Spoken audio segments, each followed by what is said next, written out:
LFP versus NMC. Charging in Indian conditions. 1. LFP, Lithium Iron Phosphate, heat tolerance, better at handling high temperatures, suits Indian summers. Slow charging, safe and recommended for daily use. Fast charging is fine occasionally. Cycle life, longer, can last 2,500-3,000 cycles. 2. NMC, Nickel Manganese Cobalt, heat sensitivity, more prone to degradation in hot Indian climate. Slow charging, strongly recommended for longevity. Frequent fast charging reduces life. Cycle life, lower, 1,000-1,500 cycles typically.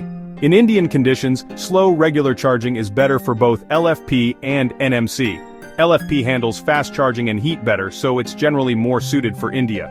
Best practices to keep EV battery healthy. 1. Prefer slow charging. Use the home AC charger, 3.7 kilowatts, for 80-90% of your charging. Use DC fast charging only when needed, long trips. 2. Avoid 100% charging daily. Keep SOC, state of charge, between 20-80% for daily use.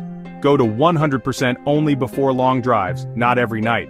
3. Avoid deep discharge. Don't let battery drop below 10% regularly. 4. Park in shade-covered area. Heat is the biggest battery killer, especially for NMC packs. In summers, try to avoid parking under direct sunlight. 5. Drive smoothly. Aggressive acceleration and braking increase battery stress. 6. Software updates. Keep EV software updated. Manufacturers optimize battery management. 7. Use scheduled charging, charge at cooler times, early morning, night to reduce heat stress. Quick takeaway for India. LFP = more heat resistant, longer cycle life. NMC = higher energy density but needs extra care in hot climate. Slow charging is best for both chemistries. Follow 20-80% rule plus avoid heat = long battery life.